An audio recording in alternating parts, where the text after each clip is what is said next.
So good morning, everyone. I will get us started. It is now gone 11 o'clock. Good morning, everyone. Welcome to the fifth and final webinar of DRNI's webinar series on brain health and dementia. My name is Vanessa Moore. I'm the Scientific Project Manager for DRNI. Today's webinar, which is our last one, is on physical activity and exercise in brain health and dementia. We're delighted to be joined by Professor Catherine Blake from UCD, who will walk us through the topic. Before I hand over to Catherine, I just want to remind everyone that as with the other webinars, we'll have time at the end for Q&A. So please put your questions in the chat box or the Q&A box at the bottom of your screen there. And throughout the presentation, there's no need to wait for the end. Just pop them in there, as and when they come up for you, and hopefully we'll be able to get to them all at the end of the end of the webinar. So I'll introduce today's speaker now, Professor Catherine Blake. Thanks so much, Catherine, for taking your time out from what I know is a really busy schedule to be with us today. Professor Catherine Blake, she's Dean and Head of the UCD School of Public Health, Physiotherapy and Sport Science. A graduate in physiotherapy from UCD, she completed a Master of Medical Science degree as a clinician researcher before moving on to UCD, where she was awarded a PhD in medicine. Professor Blake is also a member of the DRNI Management Committee. So I will hand over to you now, Catherine, to start your presentation. Great, Vanessa. Thank you so much. Now let's see if I can get everything launched and shared. It's looking well from this side, so. Perfect. Great. Listen, good morning, everybody, and it's really great to be here. So as Vanessa said, my background is in physiotherapy, so I have an interest really around physical activity, about exercise, about rehabilitation. It's been a while since I worked as a clinician, but I suppose I have the privilege of doing a little bit of work with people with dementia and their carers as well. So this, as Vanessa said, is the fifth topic in this series, and having looked back through some of the other webinars, I think they fit very neatly together, and already within some of the earlier sessions there was mention around the importance of physical activity and the fact that it's sort of at a multimodal effect for brain health. So that's what I'm going to try and walk us through today. So let me see, can I move forward and set out the plan? I suppose at the very outset, we might look at some of the physical activity terms. Again, I'm not sure, I suppose, who the audience is joining us here this morning, but thank you all for being here. So again, some of you may know this really well and others may not. Next, then, we're going to go on to look at, I suppose, how we're doing in Ireland in relation to physical activity and sedentary behaviour, and then move into some of the evidence and I suppose the growing evidence really for the importance of physical activity in brain health. From there, I'm going to move into some of the body systems that are important for brain health, and specifically the nervous system, because we are talking about a disease that is affecting our brain, which affects our memory, our cognition, but also our movement and our function. And then have a touch as well onto the circulatory and musculoskeletal systems. So this is your heart, your lungs, the blood supply to your brain, and then your musculoskeletal system, which is really the scaffolding that we all need in order to be able to move and carry out activities. We'll bounce back then again to the physical activity recommendations and some practicalities really about exercise, and then touch on safety, and finally end up with where we're going to go to get more information. Okay, so first of all then, it is looking at terminology. So physical activity really is the overall kind of umbrella term for any body movement that's produced by contracting your muscles. So when you contract your muscles, then this results in an increase in energy demand, so we burn off calories. So anything that requires moving from a lying position is called physical activity. So when we're lying flat down at rest, we're at our basal metabolic rate. And then when we move from that position, we're actually engaged in physical activity because we're demanding more energy to produce movement. So a subset then of physical activity is exercise itself. And this is where you have a planned, structured, or repetitive body movement done to improve or maintain one of the components of physical fitness. So exercise is intentional. So you exercise by walking, you exercise by lifting weights, by using exercise bands, by climbing stairs. All of those are exercise if you're doing them for the intent of improving your fitness. And then the third item we have here, again, a definition from the American College of Sports Medicine, is physical fitness. And this is the ability to carry out our daily tasks with vigor and alertness, without becoming overly fatigued and with enough energy to enjoy leisure time activities and meet unforeseen emergencies. One other thing I want to, I suppose, highlight here from the very outset as well is that when we talk about physical inactivity, then it's when we don't achieve sufficient amount of physical activity to meet the recommended guidelines, which we're going to talk about just in a moment. So for health, we have physical activity guidelines, and these are shown to be preventative for all kinds of disease, and also important for the preservation of function and for good fitness and ability to perform our daily activities as we age. And another thing to think about is sedentary behavior. So as I'm sitting here now, I'm in a sedentary position. I'm awake, but I'm sitting, and I'm not actually expending that much energy.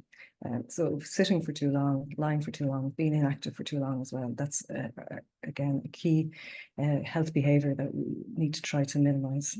So if you find yourself in the dark evenings now in winter, finding it really difficult to get up and get out, or even with home working as well, with hybrid working, I found that my sedentary activity just increased so much more.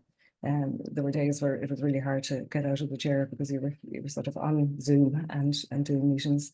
But breaking sedentary time is really important. And you see in offices as well that sometimes people have standing desks. But for those of us at home, it's really about, I suppose, breaking up that sitting time. And sedentary behavior itself is associated with negative health benefits independent of physical activity levels. So the message here is that we need to be aiming to be more active to reach the physical activity guidelines, but also reducing the amount of sedentary behavior. And I will come back to this again in terms of explaining a little bit more. So going back to that definition of physical fitness, so these are elements of physical fitness for health. So we need to be strong enough, we need to have enough cardiovascular endurance, so that's having enough capacity in our heart, our circulatory system and our lungs to enable us to walk and climb stairs and run and get out of breath, really. So that is a key component of being fit. Next, then we have our flexibility, which we also need to enable our joints to move. It's also important for our posture, for our ability to maintain good position and length of muscles. So flexibility is another key component of physical fitness. And then down on the bottom here, we have muscular endurance. So this is where we can do activities for a sustained period of time. It's a bit different to strength. Strength you can measure just with a once-off or with a short number of repetitions, but we need muscular endurance to perform a lot of daily activities as well. So in other words, to be able to keep going for long enough. So to climb the 3 flights of stairs or the 4 flights of stairs rather than just one.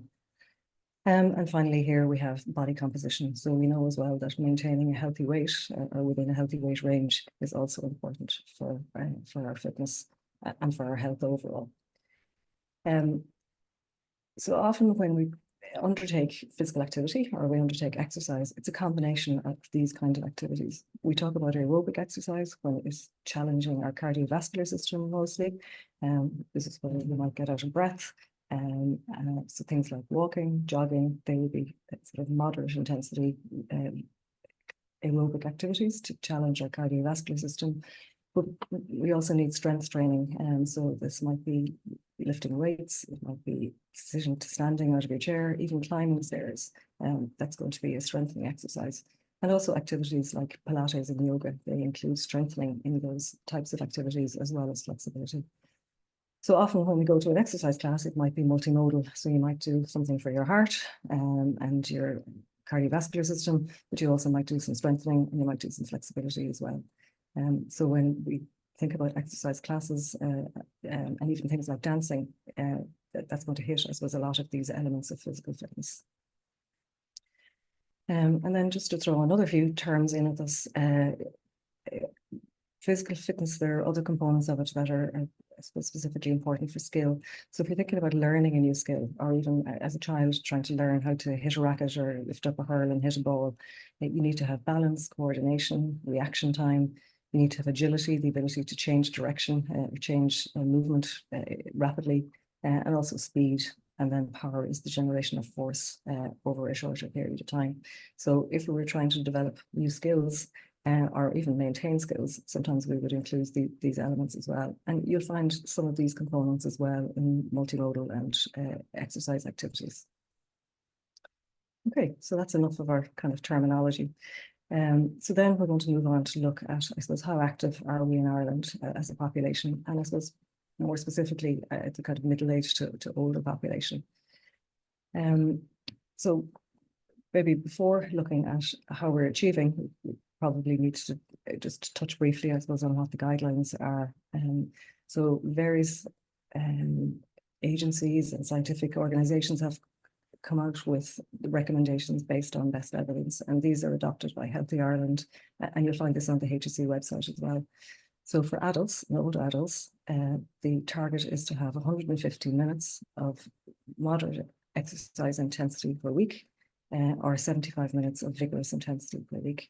So the moderate, you can see some pictures here, so swimming, brisk walking, cycling, and on the vigorous side, this is where your breathing becomes heavier, your heart rate becomes faster, and it's harder to keep the conversation going. So climbing stairs, engaging in sport, or running, or jogging would be a vigorous activity. There are other elements here, I suppose, in relation to minimizing your sedentary time, as I said before, and then also particularly for older adults in terms of improving balance. But just focusing in, I suppose, on those minutes achieved per week, first of all, how are we doing as a population in Ireland? So this is from the 2019 Healthy Ireland report, and we can see that we're not anywhere near reaching 100%, even at the younger age groups. So down in the children and the adolescents and early adults, it's about 61%. And then we see, as we go through the lifespan, it tends to decline, so that when we're getting into our mid-40s to 50s, it's down to about 46%, meeting those physical activity guidelines. And then moving into the decade between the mid-50s and mid-60s, it's down to about 35%. And you can see a steeper decline then when we move from, I suppose, being in that age bracket of 65 to 75, and then at over 75, we see a significant drop and tailing off of that. But this is something that is within our control. So we are the people performing these behaviors. And so this is something that is modifiable, and it's something that each and every one of us can do to improve our health. I'm just going to highlight two other recent studies in relation to physical activity, knowledge, and behaviors. There are lots of other sources here in Ireland, so like TILDA, which is a sort of major longitudinal study of older adults, but these two have been recent. So the first one is this report from the Institute of Public Health. It was a survey in Ireland of over 2,000 adults in Northern Ireland and about 1,300 here in the south.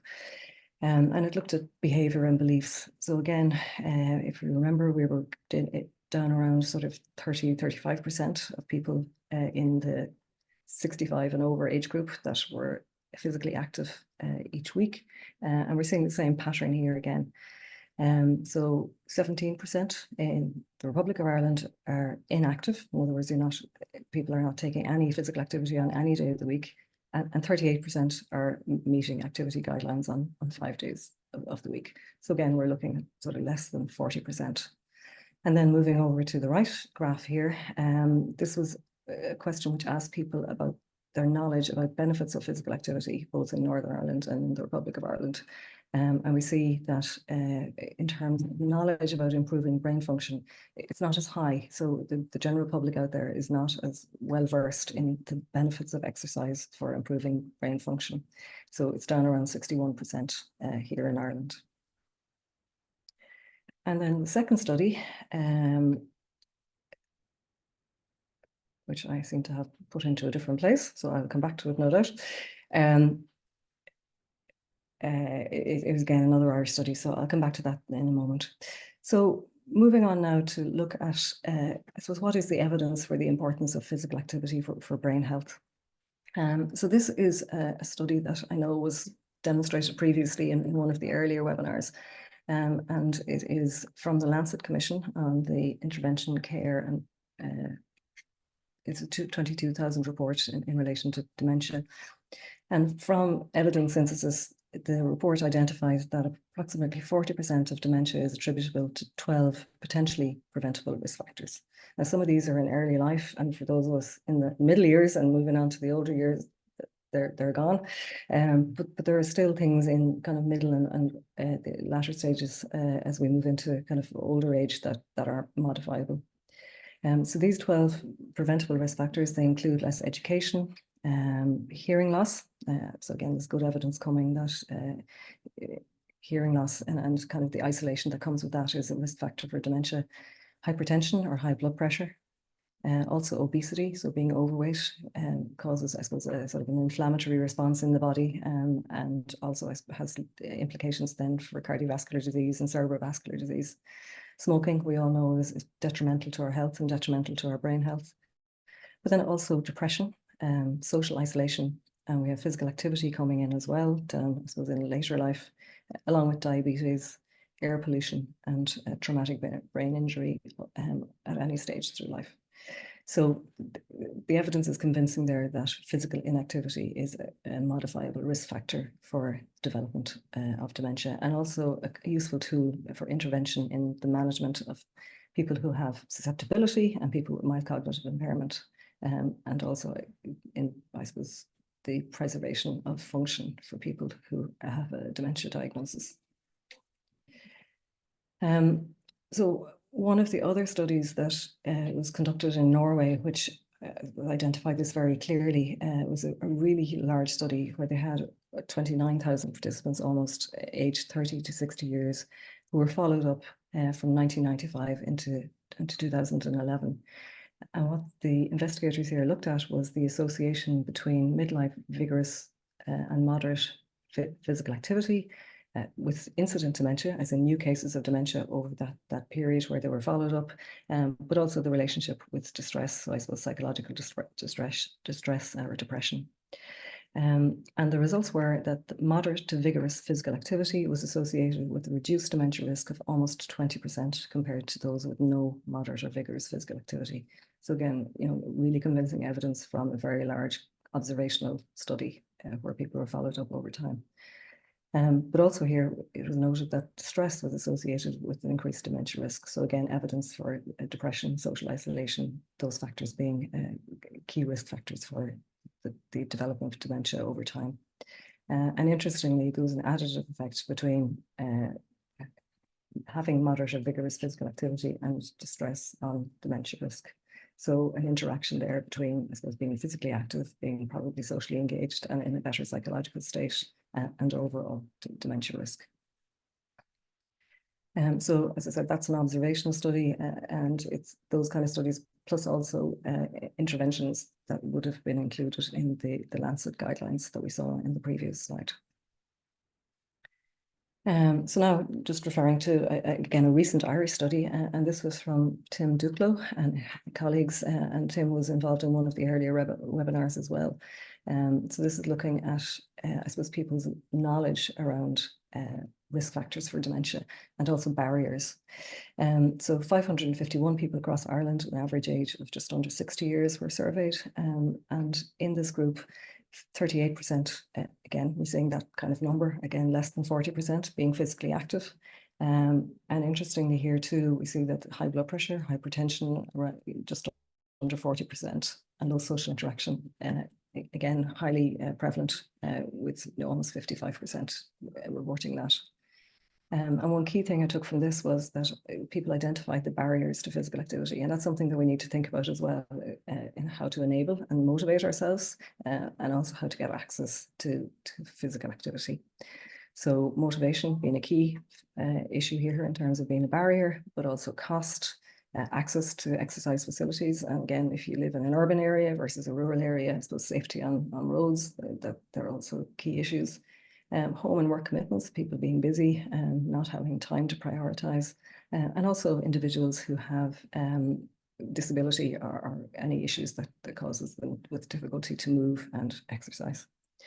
So excuse me for a moment, I'm just going to have to cough. Okay, so far, I suppose we've now looked at the definitions and the terminology. We've looked at, I suppose, some of the evidence growing that physical activity is important in prevention of of dementia and important for our brain health. And also now I suppose looking at if I suppose the kind of static number of people being physically inactive, and also I suppose what barriers there are there to actually taking part in physical activity. So now moving on to, I suppose, the next topic is to look at some of the body systems that are kind of intertwined in brain health, because the human body is a very complex system and no single one, I suppose, operates in isolation.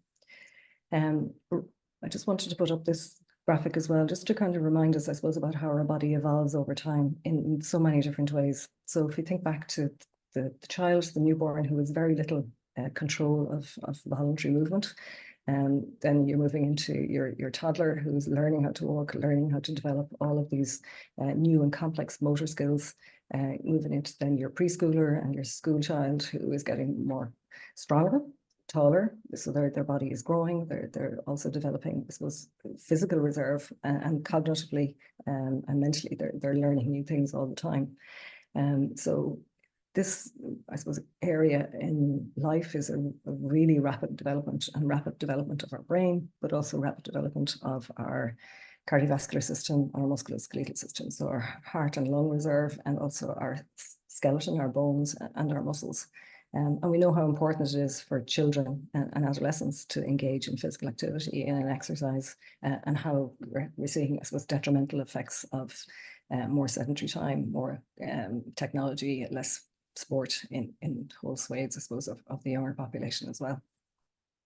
So then moving into the middle, we're kind of at our prime, and then there is a decline. So there is a physiological decline in all of our body systems as we move into older age. But it happens at different rates for different people. And I suppose that's where we, again, I suppose as individuals, have the capacity to actually intervene to sort of slow down some of those changes that happen inevitably as we move into older age.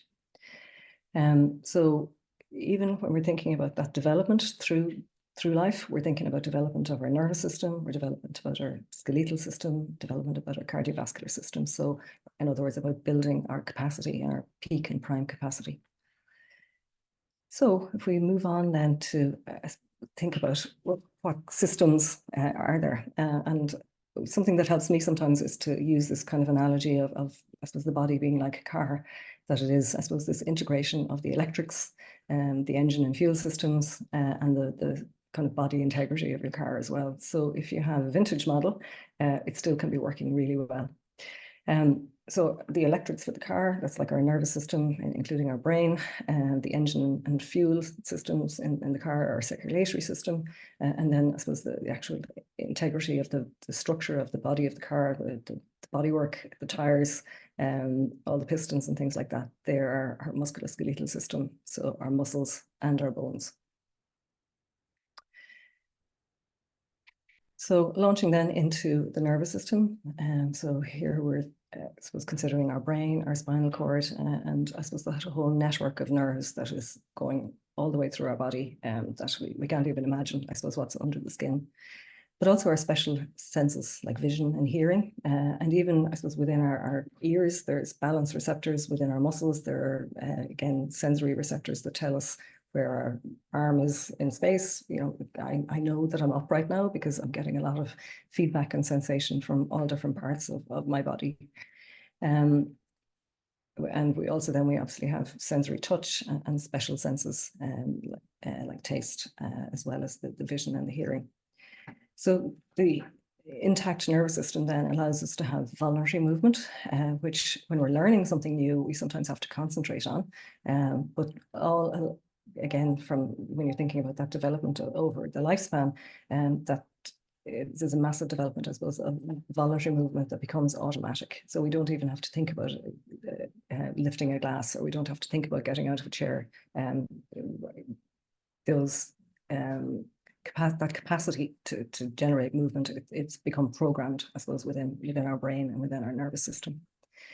We also have automatic movements like reflexes and reactions. So if I trip and I stumble, I have reflex reactions that will right me back up again. And this then is integrated, I suppose, into our coordination and our balance. So the nervous system is very complex and very much integrated across our whole body. And then obviously as well, when we're thinking about cognitive decline, we're thinking about the integrity of memory, of understanding, of language, and emotion as well. Back in some of the earlier webinars, we'd heard about, I suppose, some of the developments in the understanding of the pathology and the sort of cellular pathology underlying the development of Alzheimer's disease and other dementias within the brain. So for Alzheimer's disease, deposition of tau and amyloid proteins, neurofilament light chain, and then also with vascular dementia, we have aging of the blood vessels, narrowing of microvasculature, and also hypertension being kind of key factors within the brain that would predispose us to cognitive decline and dementia. And also it can be seen that there are areas of shrinkage in certain areas of the brain in individuals, I suppose, with an established dementia diagnosis. So I suppose what I'm saying is that brain has normal aging, and sometimes as well you can have people that have demonstrated changes on their MRI scans. They won't necessarily have a dementia diagnosis. So again, diagnosis will be multifactorial. And going hand in hand, I suppose, with changes within our brain, within our nervous system, in relation to brain health, there's also decline in hearing and vision. So you do need the reading glasses, and sometimes people, they're finding that the acuity of their hearing is deteriorating, and we may need hearing aids. But again, these are things that we're modifiable, and we can actually get aids to help us and assist us with. So again, coming back to that association between hearing loss and dementia, getting hearing aids earlier, making sure that you preserve hearing function for as long as possible would be, again, a key recommendation. So we have potential for pathology then within the brain. So pathology, I suppose, I mean by disease processes occurring. And if the next question then is, well, can actually exercise help with maintaining integrity in the brain, preventing some of this from happening, or even reversing? But before I go on to that, I want to touch on one other phenomenon, and it goes back to that picture I showed of, I suppose, of development over the lifespan, where we see the child developing all of these new motor skills. But that goes on all through life. So when we acquire new skills, our brain changes, new connections are made between nerve cells or neurons, and new neurons are even generated. So this is, I suppose, a process called neuroplasticity. So the ability of the brain to adapt and change and regenerate, I suppose, in relation to stimulus. So it means that our brains and the wiring and connections can change due to learning and practice. So this is good news, again, for preservation of function, for active and healthy aging, and for keeping a healthy brain. So if you can imagine here, we have the brain connected through the spinal cord down into muscle, and we have nerves innervating the muscle, the sort of activity. So when we're learning to catch a ball, we're using our visual senses, we're using the connections and the touch that we have when we catch the ball, measuring the distance, measuring the texture and the weight of the ball, and refining constantly with practice. So you might drop it the first couple of times, but then you'll learn to move to catch it, you'll catch it with the right force, and then that motor pattern becomes embedded in your brain. So that is how learning happens, and that is, I suppose, that process of neuroplasticity. So even in older age, this process still occurs.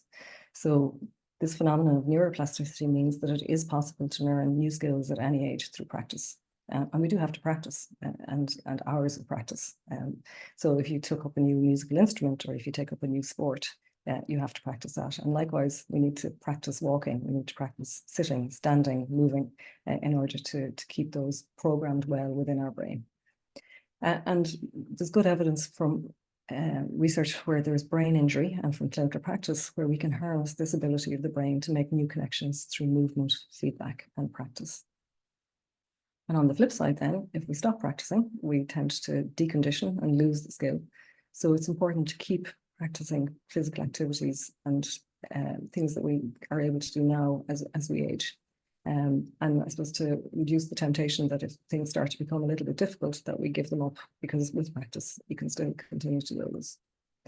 And I suppose importantly then, for people with cognitive decline, it's important particularly to keep physically active, practicing movement to maintain function. So before I go into the circulatory system and the musculoskeletal system, I want to show you some evidence for the benefits of physical activity and exercise on the brain. So these are taken from, again, some kind of large research studies, which I'll try and explain in hopefully not too much depth.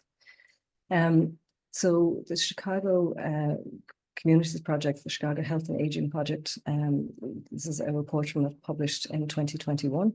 And this is going back to look at those tau protein concentrations and neurofilament light chain within the brain, and how there's a relationship between these and physical activity and cognitive decline. So the study was conducted in 4 Chicago communities. Again, a study over time, a longitudinal study where the data was collected in 3-year cycles between 1993 and 2012. There was just over 1,100 participants, and there's even male-female breakdown there.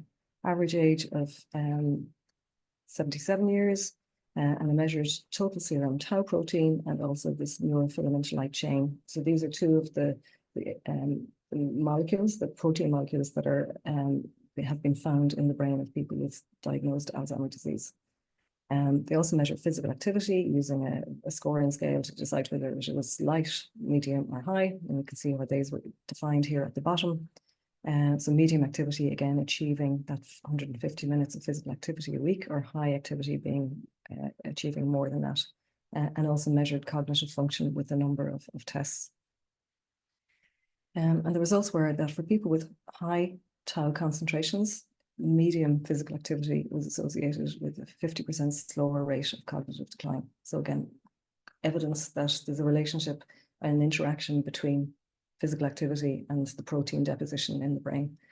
And high physical activity was associated with a 41% slower rate of cognitive decline compared to those with little physical activity. So evidence again that being active has some effect on clearance of these proteins and prevention of deposition within the brain.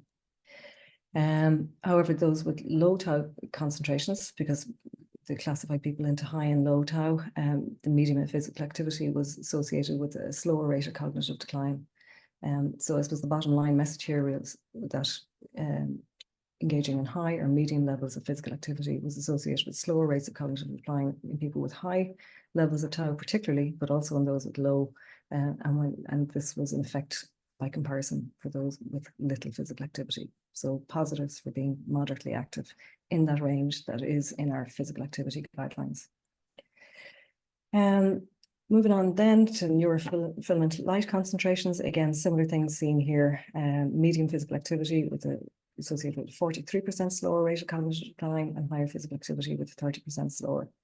And then the bottom line again, that medium and high physical activity is associated with slower cognitive decline in those with varying levels of this serum blood marker. Another study to show you, and this time it is a collection of studies, it's a systematic review. So a randomized control trial is where you have an intervention and you have a control, and you test the effect of the intervention versus the control. And systematic review in this case now has taken a number of these together and looked at the balance of evidence across these studies by combining them. So there was a search of the literature. There were 12 studies were included. 5 of those studies looked at a specific brain neurotrophic factor. So it's a signal for brain or neurogenesis. So a positive chemical for development of nerve connections. And 5 studies assessed this, and 4 out of 5 reported that that was elevated following aerobic exercise. So that exercise that makes you breathless. 2 studies looked at brain structures, and they saw that there was actually an increase in a certain part of the brain, the hippocampus volume, following aerobic exercise. 5 further studies focused on brain activity, and they saw 4 out of 5 of these showed positive changes, again on scanning, following aerobic exercise. So this collection of studies then in people with mild cognitive impairment concluded that aerobic exercise seems to be a promising therapy in people with MCI, with mild cognitive impairment. So we've seen physical activity over a long period being beneficial, and now we've seen actually exercise and exercise interventions being beneficial when they're based around aerobic activity. This next one then is looking at research around resistance training, and this was called the SMART study, which was conducted in Australia. And this was a smaller number, so it's a single study which had an intervention, which was strength training, but they also looked at some cognitive stimulation as well. In 100 people with mild cognitive impairment, again, age around 70 years, predominantly women. And we saw that resistance training was beneficial in terms of improving cognitive function and executive function over an 18-month period. So again, positive benefits now for resistance exercise. So if we're going back to think about our components of fitness again, aerobic exercise seems to be beneficial, but also resistance exercise. And in these people who had mild cognitive impairment, there was actually some normalization of the cognitive impairment measured by a specific screening questionnaire in those with resistance training, which was higher than those without. And in comparison, cognitive training alone was not as effective. So the actual exercise activity was seen to be beneficial here. And there was an add-on to that study just published more recently, where they looked at the volume of this area within the hippocampus in the brain. So exactly the same research information, exactly the same study, but they did a reanalysis. And this time they saw, by using brain imaging, that the subfields within the brain that are susceptible to atrophy, so susceptible to shrinkage in Alzheimer's disease, were protected with this resistance exercise as well. So the conclusion here is that 6 months intervention of high intensity resistance exercise was able to promote better cognition in those with mild cognitive impairment, but it also had some protective factor in terms of the sort of structure within the brain for at least 12 months after the intervention. And now we have just one large, again, systematic review and meta-analysis, which means there was sort of further analysis of the results of a group of research interventions in older adults without any degenerative disease. So these are people with cognitively intact, large, when all these studies are put together, a large group as well. And again, for those of us who haven't got a diagnosis of mild cognitive impairment at this point, exercise training is a significant benefit for physical function and cognitive function in anybody, I suppose, over the age of 60. And there was a relationship between the size of the exercise effect. So the more exercise that you did, and the better the effect for cognitive function. So I'm very conscious that I have a lot of kind of research in here. And I promise you, this is my last one. And this is a review now of systematic reviews. So we mentioned a while ago that systematic review takes research evidence from a number of studies together and comes up with conclusions. This umbrella review actually takes those systematic reviews and merges all those together and comes up with some recommendations for that. So this was just published a couple of years ago. It's about physical activity and exercise in mild cognitive impairment and also in dementia, so in both groups. The aim was to look at the effect of physical activity and exercise in improving both cognitive and non-cognitive outcomes in people in both groups. The controls were participants who didn't have any pre-specified physical activity or exercise intervention, whereas the people who received the intervention, they either had mild cognitive impairment or dementia, which is confirmed through a valid assessment, and then they had an exercise intervention or a physical activity intervention.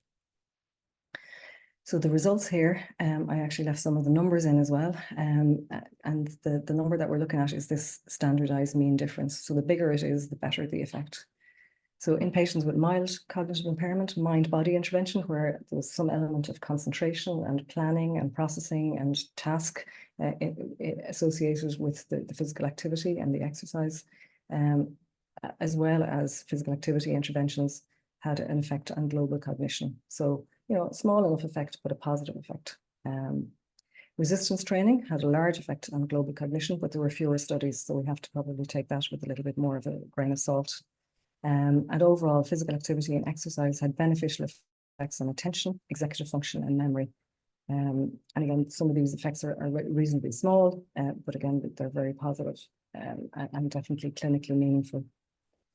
So that was for people with mild cognitive impairment. And then if we looked further on then in the group of people who were included in these reviews who had a diagnosis of dementia, physical activity and exercise was effective in improving global cognition in Alzheimer's disease, and in other types of dementia as well.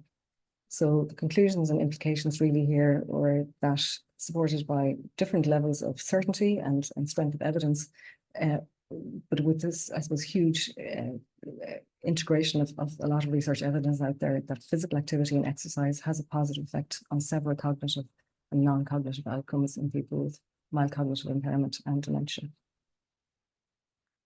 So I'm going to touch really briefly on the last couple of slides here. So I suppose the circulatory system, we have a heart, which is our pump. We have the lungs providing oxygen around our brain. We have the blood vessels, we have arteries and veins, and blood flow to, I suppose, our internal organs as well. So we know the risk factors for dementia that we saw earlier were high blood pressure, also high cholesterol is not good for our vascular system and for our microvascular system in our brain, and also poor glucose control.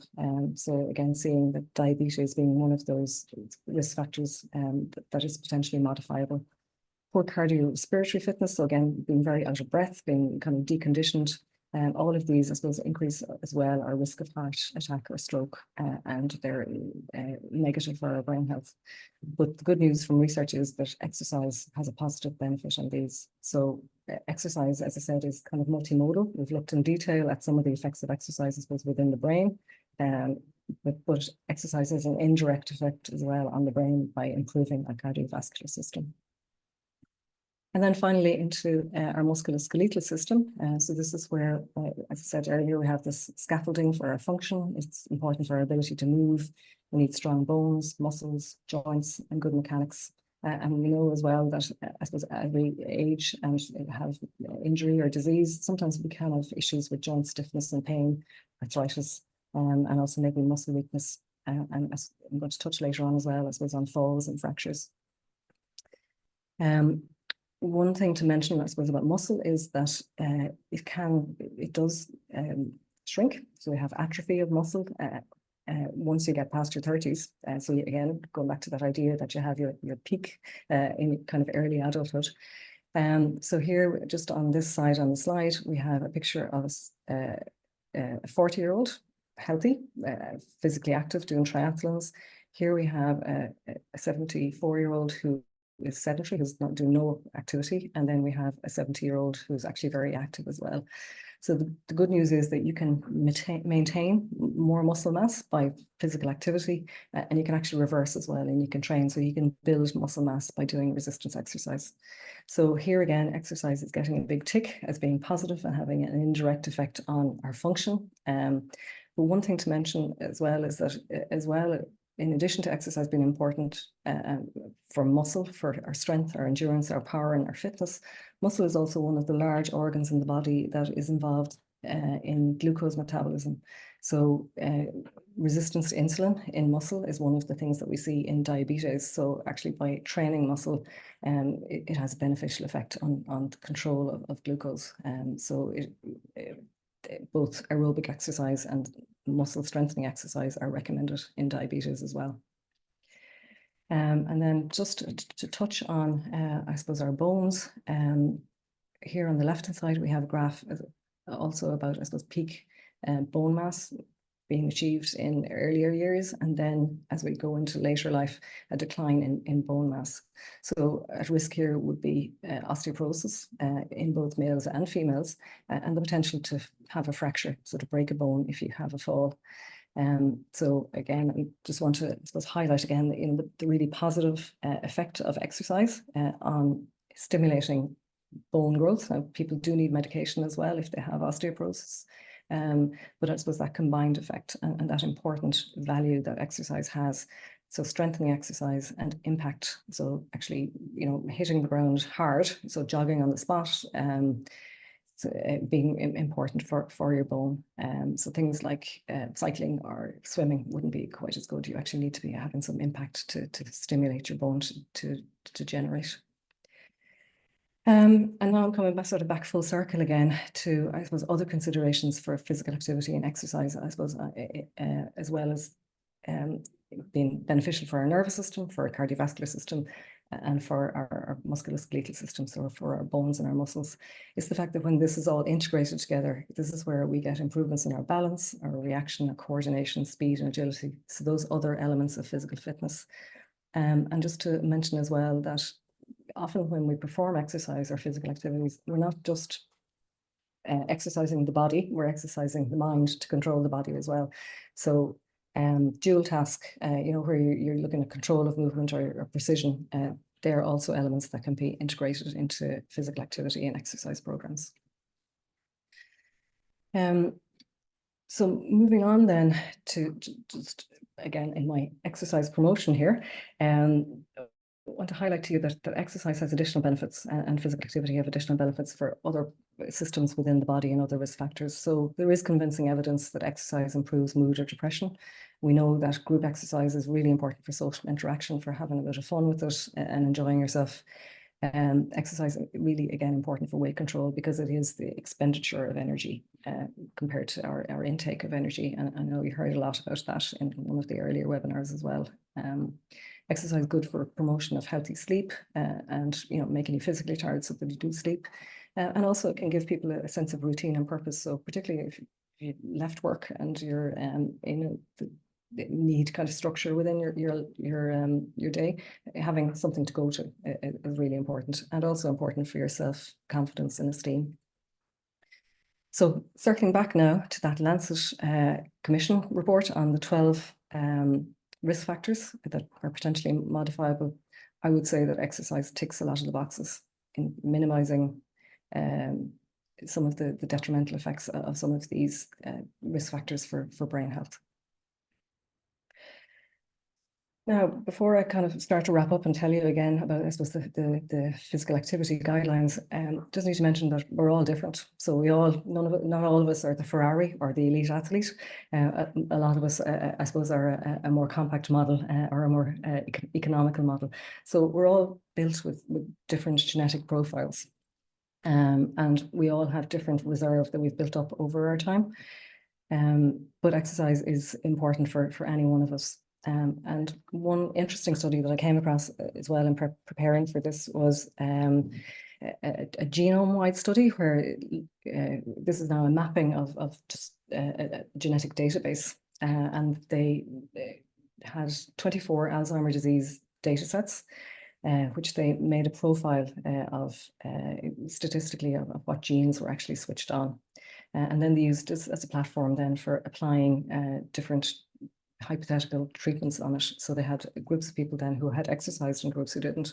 But out of the different kinds of treatments that they applied, it was shown that exercise or physical activity was actually really positive for reversing some of this gene activation. So at that level about, I suppose, can you actually change how you're built? It does seem that exercise can help you do that as well. So by kind of reducing some of the activation, I suppose, of the genes that we have to be switched on to maybe move us into being at risk for dementia. So I'm very conscious that my time is running out. I didn't think I would take this long, and I hope everybody's still awake. But just back to our practical recommendations and considerations again. So going back to that slide that I had at the beginning, at least 150 minutes of moderate activity per week, where your breathing and heart rate increase, but you can still have a conversation. So brisk walking, dancing, getting out and moving so that you are actually challenging yourself a little bit. So either 150 minutes of that, or else 75 minutes of vigorous activity, which might be more difficult for some of us. So this would be really where you have to break a sweat. So jogging, cycling fast, or some combination of those.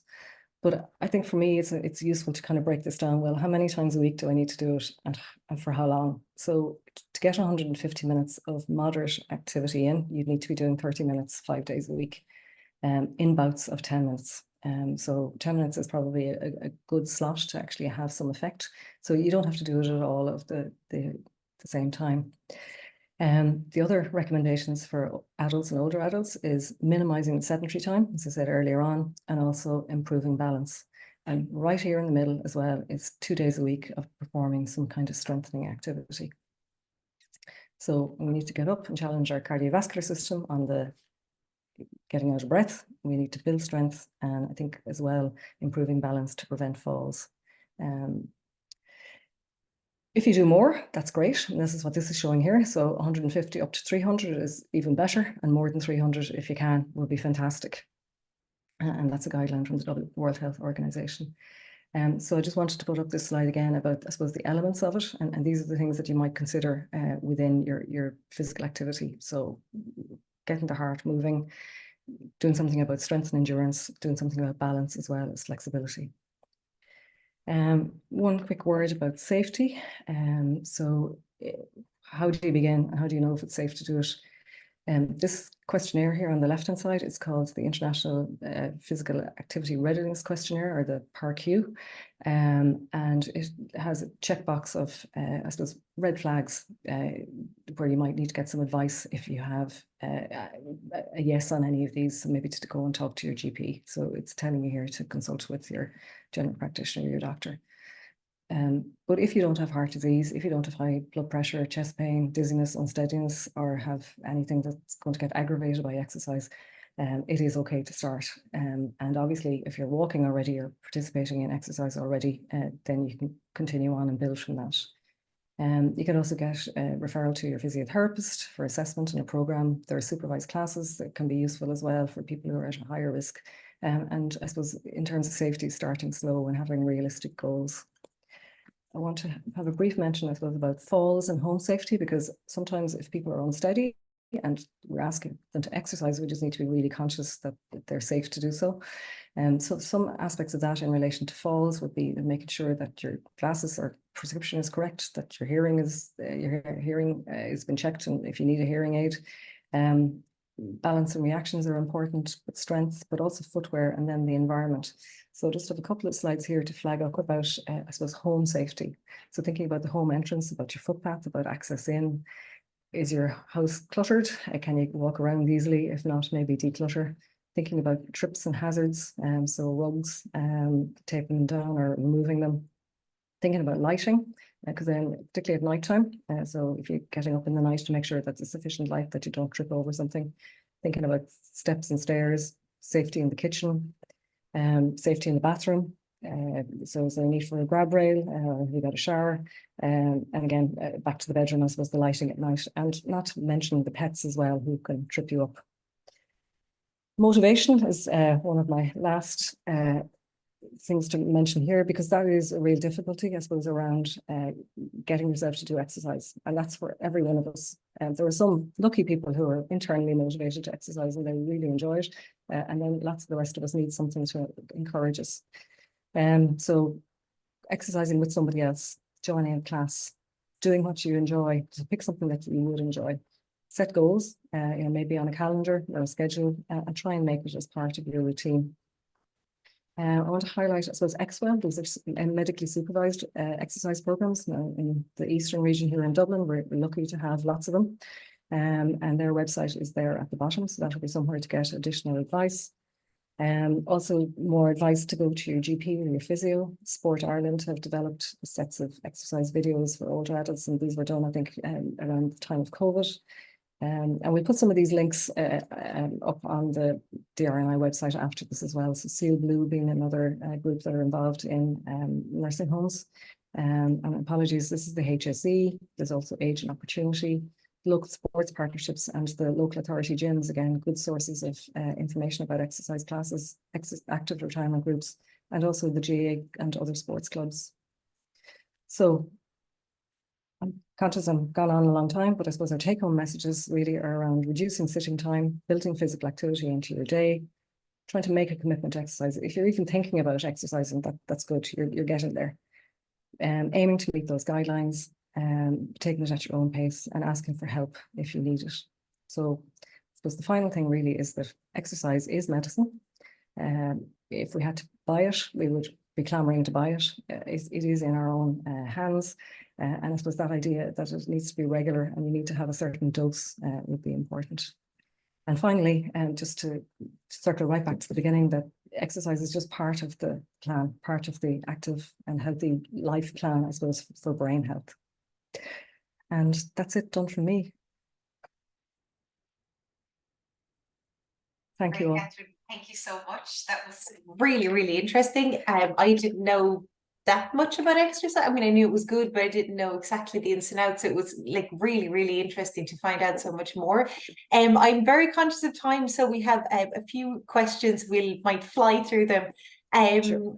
One question here: would more cognitively demanding activities, for example, Zumba or fitness classes, be more effective activities than, for example, walking, or, you know, so that you actually have to follow external instructions? Absolutely, because that is that's what I was saying, like that dual demand. So it's making you develop your coordination. You have to think about it at the beginning, and then it becomes more automatic. So that in terms of, I suppose, building your capacity, and also I suppose those kind of activities are really good for your balance and coordination as well. So if you can do it, try and move to that. That would be great.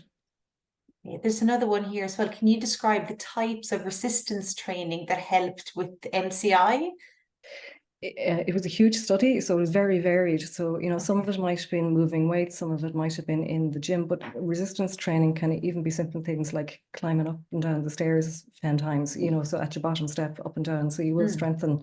So you don't need weights. And that's where things like Pilates as well can show you, I suppose, how you can strengthen without using weights. But even things like water bottles are you know, having a couple of tins at home would be a couple of kilos weight to lift. So it could be that simple, you know, you don't have to have, you don't it doesn't have to be special some, equipment. you know, very intricate thing. And another question as well, can you learn a new skill when your short-term memory or ability to recall, retain information is impaired? It is more difficult. And I suppose we see that in, say, people who have stroke as well, who might have some difficulty with memory and recall. But with practice and repetition, and sometimes giving cues, so even having things written out, you know, step by step, that can certainly help. And it is a challenge, I suppose, for people who, I suppose, that processing of new information is becoming difficult. And that's, I think, as well, we're probably doing something where it's mirrored, where somebody else is doing it. So doing it with somebody else is helpful too, because then they have the visual cues to repeat things. But it could be even the simplest thing as having a poster and having things written down. Yeah, something to kind of spark the, you know, the memory of what it might be. Yeah. Okay. There's a good few questions coming in as well. People asking, could they have a copy of the slides? So I might just touch base with you, Catherine, about that later. And if anybody wants to, they can email me. I'll just type my email in here. Into the, oops, can I do it, tcd.ie? So it's mooreva@tcd.ie. So if anybody's looking for copies of the slides or of previous slides, just email me, because I'd have to just get in touch with the speakers, you know, if it's okay to share the slides. And I see think some. sorry, I see some interesting things coming in here as well. I recognize one of our viewers here. It's Vanda, who's one of our physio. There's a great app from an Australian physiotherapist called Clock Yourself that helps you think on your feet. So it's an app where I think it gets you to reach and out in a circle. So there's lots of things out there, and I think we could probably collate some of those and attach them maybe to some sort of a fact sheet or something again, perhaps. That'd be great. Or we could put something on the website. Yeah. Absolutely. That's a really good idea, actually. I'm just super conscious of time. We're 1 minute left. So I just want to thank everybody for taking part today. Thanks to everybody for taking part over the last 5 weeks. It's been great to see such an interest from attendees. We've gotten great feedback. We're delighted that so many of you found the sessions interesting and useful. Just to say as well, all the webinars were recorded and they're all available on the DRNI YouTube page. Today's webinar will hopefully be up later today. Thank you so much, Catherine, for that talk. It was like so interesting. It really was. It was very, very, very informative, and I could see somebody in the Somebody in the chat said it was great to see such passion, and I really agree. It was fantastic. It was very, very interesting. And I feel now, I need to get going myself with the exercise as well. It's just to see the different, both from a preventative point of view, but also, from the, illness progression as well. So it's really interesting. So just to say thank you so much to everybody for taking part. And I guess at this stage, it's okay to wish people a Merry Christmas. We're well into December now, so we're not too early. And keep an eye on DRNI social media for any future events like these coming next year. And thanks everybody so much, and have a good day. Thanks again, Catherine. Great, thank you. Thanks everybody. Bye-bye.